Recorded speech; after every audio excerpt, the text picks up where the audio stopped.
So now nobody's watching David. He's literally left David, a 5-year-old, a 6-year-old, with zero supervision next to an active shipping yard.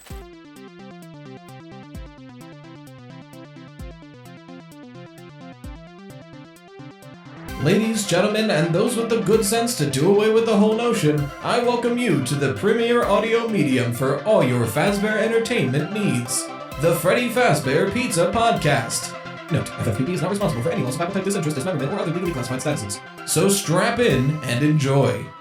Hello, everybody. Welcome back to the Freddy Fazbear Pizza Podcast. I'm your host of the Toast, Rytos, here to talk about Five Nights at Freddy's like we always do. And we're going to start off with a couple Patreon questions and then move on to the email when we're done, like we've been doing. Our first one comes from Marks, him. This is much more of like a thought than a theory, because I lack any evidence to go into this, but a few podcasts ago, I remember a question about the possibility of William killing David. Personally, I find this theory hilarious, just because old Willie A being that much of a hater is objectively hilarious. However, it did make me think, could it be possible William caused the accident that killed David? So there was no intent, just a genuine mistake. Maybe with this, he later had discovered David's spirit was haunting MCM. Could be how he actually gets his hit for motivation for killings.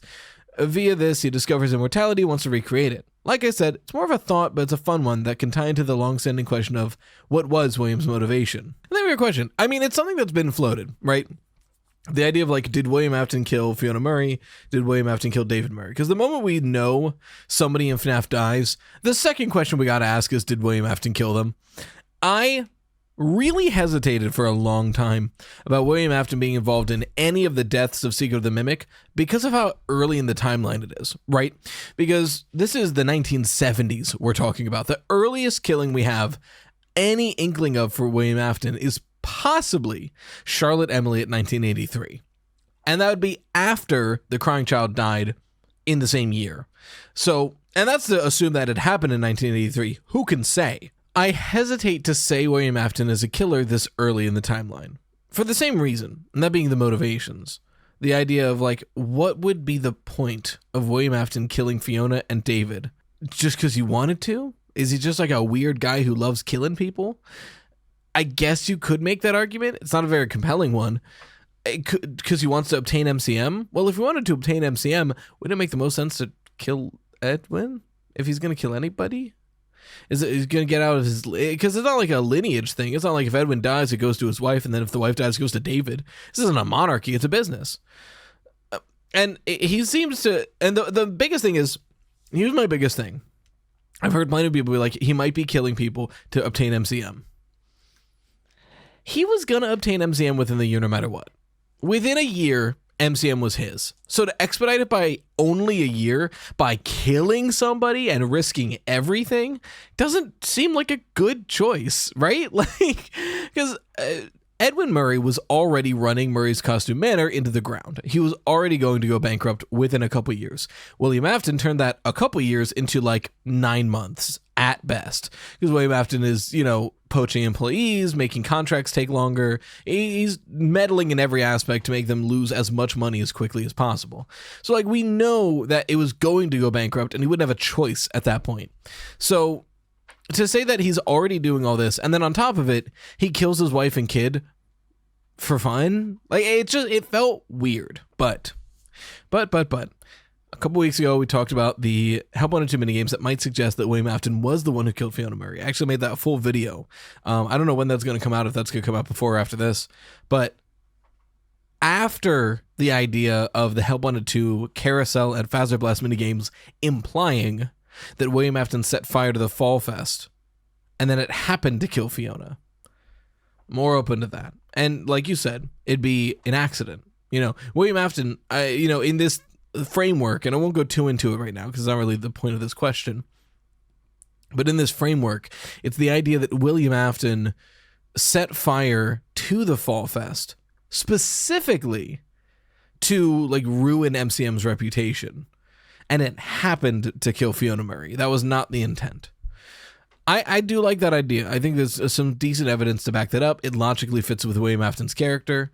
And, once you accidentally kill someone, maybe that makes his later murders easier for him to wrap his head around. The idea of if he's already taken the life of someone, it's not breaking new ground to do it again. You know, it's the idea of like in Tomb Raider 2012 when, you know, in self-defense, Laura kills that one guy and she has that moment of like, oh God, what have I done? And that numbs over the course of the game. She already did it once, you know, I could see that. But then there's David. And I just... Is it funny to assume that William just did it because? I guess. But I just don't see any good reason for William Afton to be the one who killed David Murray. I just don't. Because the game sets up so clearly that it was an accident because of Edwin's fault. Right? I think that's a big part of it. If William Afton is the one driving the truck that like ran over David or whatever, I think that takes the onus off of Edwin Murray, who is supposed to be being set up as a bad person. Narratively, this entire game is setting up Edwin Murray to be a morally gray character. He's a good person, but he gets too wrapped into his own doubts and fears. Where like, if his business was going well, then he probably would have just been like a good guy all around.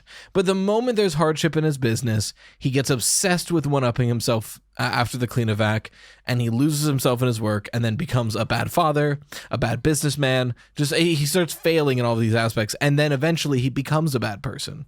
You know, I would argue turning the mimic into Fiona is the first step there, and that's probably out of a place of grief. I genuinely believe that the mimic was meant to just be a bit of a babysitter for David, or like it was not meant to be, but like he made the mimic and then he was like, oh, you can watch over David while I'm doing other stuff because somebody has to, because I got to do other stuff. And then I genuinely think he planned to leave it there until, you know, he had that one tape where he thinks he heard Fiona's voice, and then it convinces himself that he can bring back Fiona by having it just pretend to be Fiona, right? And that's out of a place of grief, but it's not good, you know? And then the whole leaving her to fully look after David, leaving to David's death, and then, you know, replacing David with the robot and then beating it once he does it successfully. Like, all of this is like, it's not good. He's not set up to be a morally great character. He's morally gray. And narratively, I think that also gives it credence for him to still be alive. Because I think it's perfectly logical for him to be dead. I think there's some evidence to suggest he survived. And narratively speaking, I think he survived. Because narratively, if we're setting up Edwin Murray to be this morally gray character, naturally, we would want to redeem him. And, you know, sticking around this long and then helping us defeat the mimic, ultimately stopping the problem he started, that would redeem him in the narrative. But think about like Henry. Henry's fairly morally gray. In the games, it's less clear. He might just be just a good guy generally, but in the books, he's definitely morally gray for like how he reacted after the death of his daughter. And like, I hear you. You know, he's going through a lot of grief. Doesn't make him a bad guy. I'm not saying Henry's a bad guy. I'm saying if you program your fake robot daughter to think her brother is dead, her brother which is still alive, that's kind of fucked, you know? And then you make all this stuff, and then you immediately take your own life and now leave her to the wild. At least turn her off first. Why would you leave her on? Like... And I get it, it's out of grief. He's not thinking logically, but this is why I'm not saying they're good or bad characters. They're morally gray. And Henry, in the games at least, we don't know they did all that. He probably didn't make the Charlie bot, but he still says in his little monologue, this monster he helped unwillingly to create, whether that's just he feels guilt over making Fazbears at all, or if he helped make the suits that William used to kill kids, you know, whatever that means, he feels personally culpable, and he doesn't feel like he deserves to be able to die until he stops this. And I see a lot of that in Edwin, you know, somebody who it has a good heart, is at their core a good person, but has made mistakes, is morally gray, and wants to end what he has started. So I definitely see narratively setting up Edwin to be this like morally gray character who is going to be redeemed when we face off against the mimic again. And I say all this Because if we're setting up Edwin Murray to be a morally dubious character whose problems caused massive problems around him, to relegate the death of David Murray to William Afton removes a lot of that. You know, a big part of Edwin's character is the fact that his negligence led to the death of David Murray. Frankly, history doesn't repeat, it rhymes. Something we see again in William Afton, his negligence leading to the death of the crying child.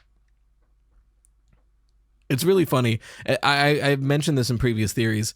I really like the idea that William Afton was so obsessed with proving that he's better than Edwin Murray and trying to make the mimic in this bunker that that's why he wasn't around to watch over the crying child, and that's why the crying child died.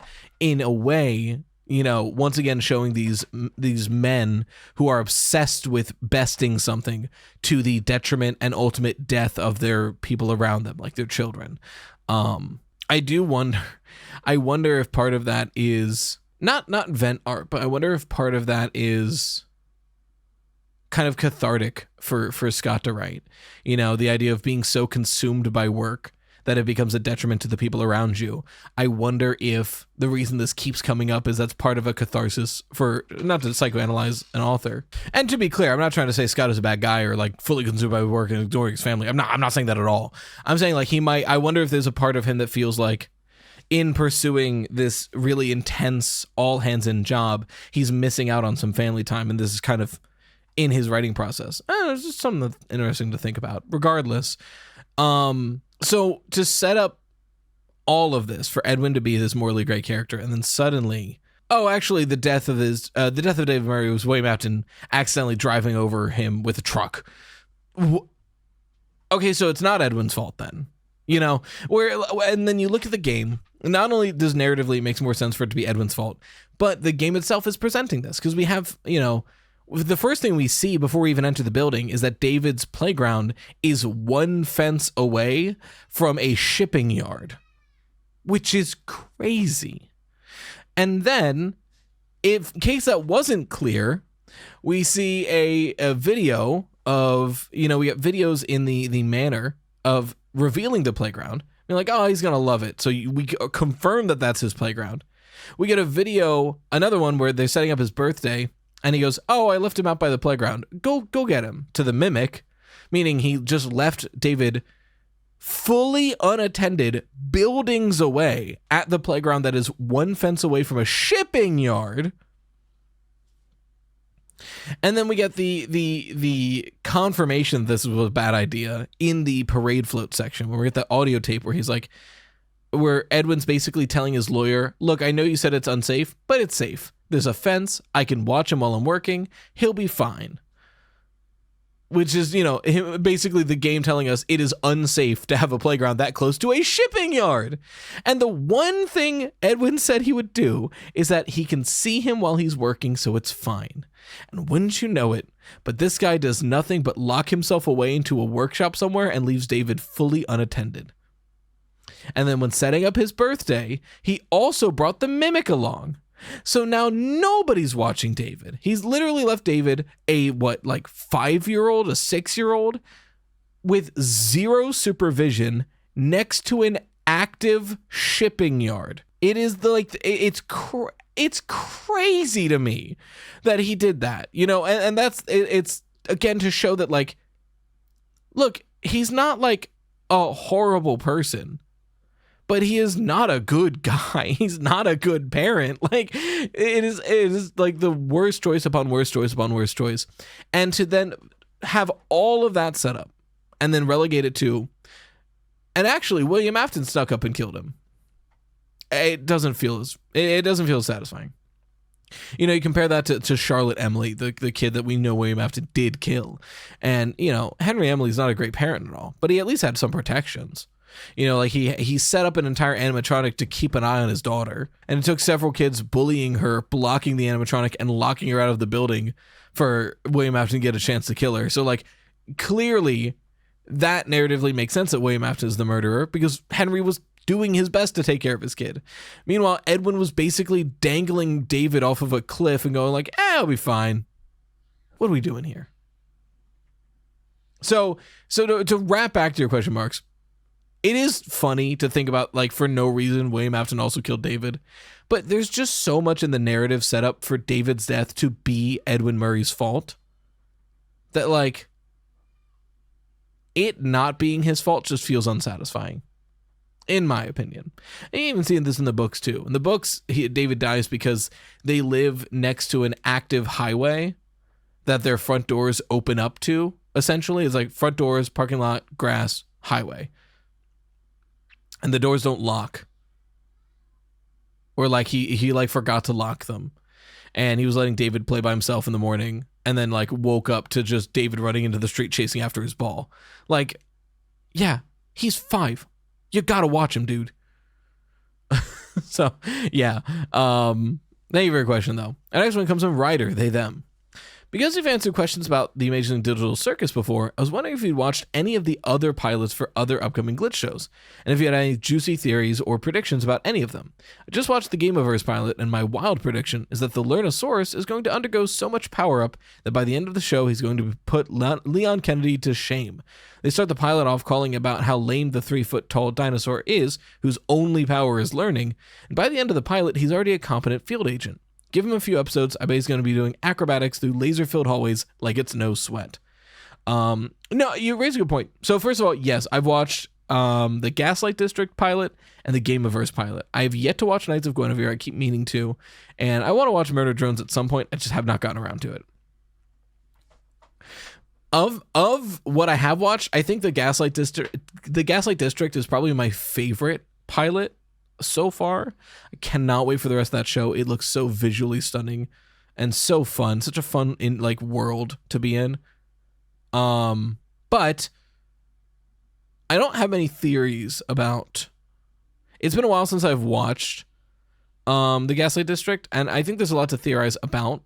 But I think that's a show where I need more of it to know where it's going. However, I do have a very fun theory about Mr. Lernosaurus over here.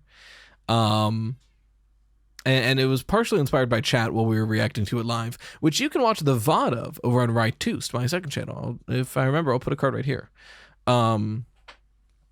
I forget exactly who in chat said it, so my apologies. Comment and yell at me, I'll pin you. I'll pin your comment. That was crazy. But we were talking about the villain and hero struggle because it's really interesting. You look at these characters and you definitely get the vibe that the head of the Syntax was a former hero and the head of the Farcade was a former villain, because like I think his name is Dusk. He looks like, Dracula from Castlevania. Like, he looks like a villain. And yes, our main the head of the Syntax, I forget his name, but he also looks like a villain, but he's a beefy guy in armor, which very easily could be eventually he became a villain but started as the hero.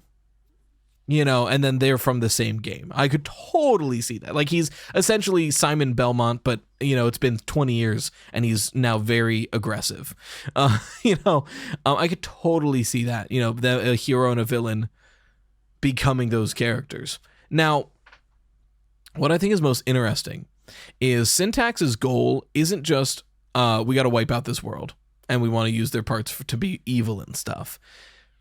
The goal of the Syntax is a valid way forward. So in Gameoverse, each game is its own planet. If the game is beaten, the planet explodes and everyone on it dies. The Farcade, the good guys, right, like Kit and Kaboodle, the ones we're supposed to be rooting for, their plan is monitor all the planets as much as you can, and anytime a hero is getting close to defeating a villain, step in, help the villain, make sure the hero dies and it resets, and save the planet. Let them continue to be themselves in their world, but just try to prolong it as much as possible. Syntax's goal is the opposite. The Syntax's goal is that when a world is destroyed, they create leftover resources. And their goal is to collect as much of those resources as possible to rebuild the Gameoverse from the ground up without that rule. Rebuild it in a way that those people can continue to live their lives and there will never be a threat. but the only way to get there is to have them experience that Death Planet explosion. So, in a way, their goals are the same. Both the goals of the Syntax and the Farcade are to let the people of the Gameoverse live their lives. The methods are drastically different. The Farcade is prolonging it. In a way, the Farcade is looking to put a bandage over this horrible system, whereas Syntax is looking to rip open the wound and fix it from inside. I would argue Farcade is probably more ethical, but these are both technically different routes to the same goal. And as we were talking about that, I don't remember if I said it. I think somebody in chat said it first. If the real crux of the show is who is in the right, maybe it's Gobbles, the Learnosaurus, who figures it out. Maybe he'll learn enough to figure out how to solve this problem so everybody wins. and it's because he learned what the actual solution was. I could totally see that. It's a fun way to end the show. And other than that, I don't have many other theories besides base stuff that's basically like directly foreshadowed. Like the whole fold was actually used against Kit and Caboodle to destroy their planet, because they have that piece of paper with the plan on it, and then as they win, it flies out of Kit's hand and lands on the villains. So we literally see Fold do that in Flapper's adventure world, whatever, where he's pretending to be a hint sheet, and that explains why Fold knows about Kit and Caboodle, but Kit doesn't know him. It's like, oh, it's Kit and Caboodle, this is trouble. She doesn't have her backpack. And then like later on, he's like, you're nothing without your backpack. And Kit says like, how do you know that? Like clearly Kit is like, how do you know who I am? So Fold knows Kit. Kit doesn't know Fold. So that'll definitely be a fun reveal later on. But that's not like a theory. That's just like watching the show and having decent media literacy, right? Like that's not like a theory. That's just knowing how show structure works. But yeah, no, I'm really excited to see what Glitch has for us. It looks really good. I'm also very excited for the Digital Circus finale. I haven't seen any of the leaks. I'm avoiding all that. And then I chose not to get a ticket specifically because I want to react to it live. So I'm just going to have to dodge spoilers like a goddamn ninja for 2 weeks. Just ducking strays. We'll see how that goes. But ideally, we will react to it live over on Rytos YT on Twitch. But yeah. Really, really excited to see the finale for Digital Circus and then see what Glitch does next. But thank you for your question, Ryder. Our next question comes from Gavin, him. In Five Nights at Freddy's Pizzeria Simulator, Scrap Baby and Molten Freddy have very unique lines of dialogue that piqued my interest. Scrap Baby lines being, you gather them all together in one place just like he asked you to. Now we can do what we were created to do and be complete. And Molten Freddy's line, one big happy family. In the Silver Eyes book, William has a few unique lines of dialogue as well. We both wanted love, your father loved, and now I have loved. No, they are home with me, their happiest day. There's no way out anymore. All that is left is family, because I am one of them. In the Silver Eyes trilogy, William has a dangerous obsession / jealousy towards Henry, which is why he killed Charlie. In every continuity of Five Nights at Freddy's, William is seen as controlling / manipulating his victims in one way or another, putting their souls in the fun times, influencing their memories. The conclusion, with all this said, my conclusion is that I believe William Afton's true motive for his actions is that he wants to create the perfect family. Not just with his kids, but with his victims as well. It would also explain why he seeks to achieve immortality through the animatronics. In William's mind, his ideal perfect family is one he can control at will and that can never die. Honestly, Gavin, you're kind of cooking with gas here. I don't know if it's necessarily making a family that includes the victims, rather using the victims as the test run for his family, which is kind of funny in a way, leaning into the Poppy playtime of it all, where the prototype was just the experiment to make sure it would work before he did it on Poppy. And then, he becomes a villain realizing like, hey, you killed me as a goddamn experiment, But I think that's kind of what it is. I think that's kind of the point of William Afton's motivations. I just think you're right, Gavin. And using this is more evidence to something that a lot of us have been saying, where William Afton not only is seeking immortality for himself, but he wants to make the immortal perfect family. And honestly, here's my hot take. I don't think it's a hot take. I don't think William Afton wants to make this perfect immortal family because he likes his family or even loves his family. I don't think he gives a shit about him. I think this goes into the toxic masculinity of William Afton as a character. I don't think William Afton wants to have the perfect immortal family because he loves his family and wants to spend time with them forever. I think he is so obsessed with the people around him that he needs to prove he's better. He's obsessed with the fact that Edwin and Henry are better than him, and that makes him feel small. So not only is he striving to becoming a better inventor and robot maker than them, but both of them have dead families. Edwin's family died. Henry's child died at the hands of William Afton. And if he can have a family that's not only perfect, but never dies, then that would definitively mean that he is better than them. And, in pursuit of that, his entire family dies. But he never stops trying to bring them back, because if he can bring them back, he can do what Edwin and Henry couldn't. I think that's probably the most likely motivation for William Afton. If he can bring his family back, he can definitively prove that he is the best. As far as and like I said, that part I fully agree with. The victims being a part of the family, I think that's just his way of doing the experiments to see how to do it properly before trying it on his own family. And even calling them, a family to a point might just be more manipulation. I got to make sure I call them a family so they think that we are a family. So when I do it on my family, it works. But thank you for your question. And with that, we're going to move on to the email. I have a couple pulled up. Our first one comes from, and you can email as well. So even if you're not a patron, you can still email questions to the podcast. I still am getting at them. You can find it at Freddy Fazbear Pizza Podcast at gmail.com. It's in the description to copy and paste because it's a pain to type out. First one comes from Ren, he, him. Hi, I was listening to the Candy Cadet story in Help Wanted 2 and realized something. I know we keep talking about Candy Cadet. I love this interpretation. What if the first time the woman faced the witch/mimic, the mimic is mimicking a voice, but the second time the boy is there? What if the boy is the mimic? This meaning the first time it was glitch trap malware, it gets body, the house was where the witch lived, and the boy was the last victim. It wasn't a bait and a killer, but the killer was the bait. I can't believe I didn't pick up on this. Ren, you're right to point out that the second time she goes into the woods, the witch is never mentioned as a character.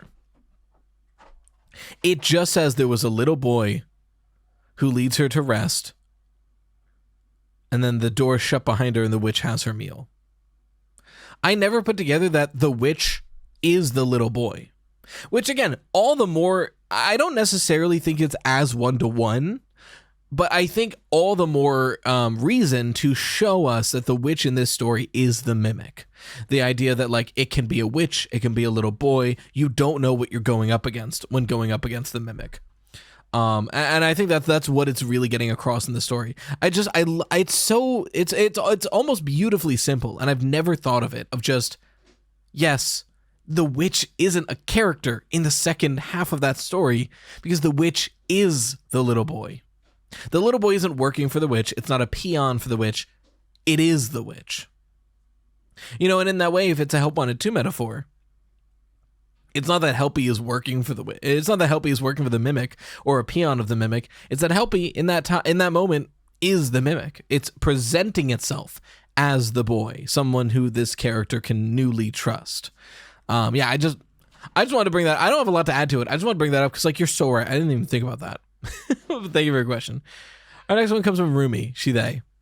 Something I've wondered since The Secret of the Mimic came out is, are the haunted-looking heads and suits around the place real hauntings or Arnold being extremely tired and stressed? As far as I know, the internal name is called stress, but since it's not shown in-game, could it be real hauntings? And if it is real, could this be how William Afton comes to discover Remnant and all that eventually?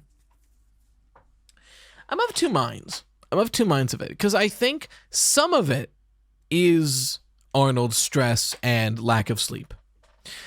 But some of it I think is real possession. And I think it comes down to, is it the white tiger? Because throughout the game, we see weird stuff that's unexplainable. Like there's random chances for a lot of stuff to happen, like lights to turn on weirdly or heads to be in weird places. And to me, I could see that being Arnold's stress and or sleep deprivation. Again, we have to keep in mind, he's like 36 hours awake right now, so he's seeing things. But the white tiger not only is so specific and so repeated, but it also can kill Arnold. So to me, the white tiger is there. And I've had a whole video on it. I'll link it here if I remember, about how I think the white tiger is David Murray's spirit. I really do. Because it's so playful. It's so playful that I think it's David Murray trying to find a playmate and not realizing he's accidentally killing people. Because we see it appear. I'm trying to find a good excuse for the second one. We see it appear in the stage and in the hallway outside the parade float area. The stage, I think you could argue that like maybe it's David's ghost watching the shows and stuff. The hallway has less of a good reason, but it is nearby the storyteller showroom, but it's not close enough to really call it that. It's just kind of a hallway, this is less of a good reason for it to be there. But, when you see the white tiger show up, it like shows up, looks at you, and then goes away. It's like kind of scoping you out. And then when you enter that basement where it's like domain is, the white tiger isn't really aggressive. It keeps like appearing nearby, staring at you. It does want to get to you. It's getting closer to you and you have to keep it away. But when it gets you, it doesn't like smack you, throw you to the ground, try to bite you. It literally grabs you and looks at you with both eyes. And then the jump scare ends. Almost like a child curious as to what has entered its room. Something that's like, hey, who's this guy walking around? Getting a closer look at him. I want to see what he's about. And then, that experience is what kills Arnold. Why does Arnold die if he's just getting looked at? Maybe it was a sleep deprivation. Maybe it's, hey, he's 36 hours awake and a ghost picked him up and stared at him in the face and his heart gave out. I don't know, dude. Maybe ghosts have weird power. Because to be fair, if you stare at the white tiger long enough, you just die. I don't know if a lot of people don't know that because, like, why would you do that? But the longer you look at the white tiger, the more images of it flash in your mind until you die. Which, funny enough, is kind of exactly how Golden Freddy works in the Week Before story, which gives more credence to the idea that David is the ghost of the white tiger. But as far as I think if there's any paranormal stuff, that's what's happening. And the rest of it is probably Arnold's lack of sleep. That's my take on it. You can argue it either way. But thank you for your question, Rumi. And probably our last one today comes from Benjamin, him. I was watching one of your older podcast episodes when I came across a question that talked about the BuddyTronics. The BuddyTronics.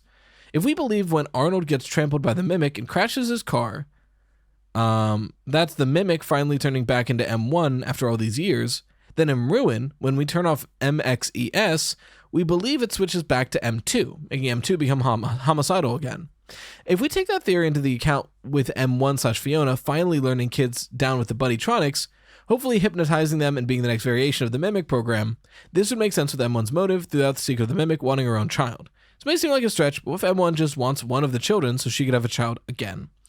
The syntax is a little messy there, but I think what you're trying to say is if M1 is in control of Glitchtrap / the Mimic from the end of Secret of the Mimic to the beginning of Ruin, right, when we turn off MXES and it becomes M2 again, if that's M1, is M1's motive just having a child again?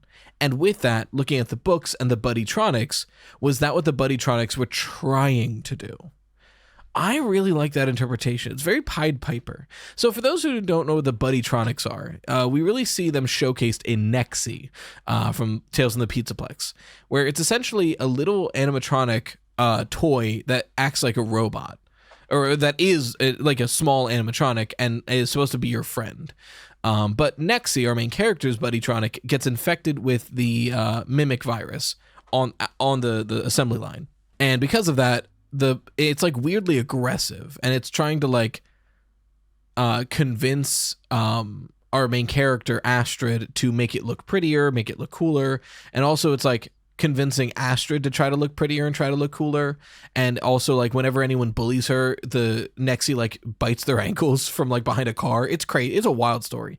But what's really crazy is after Astrid is convinced she needs to look even more beautiful and Nexi needs to look even more beautiful, Nexie tells her, well, if you sneak into the Pizzaplex, you can get into the spare parts room. And if you make a new endoskeleton that has the correct proportions for like a girl your size and age, you can make me look more beautiful.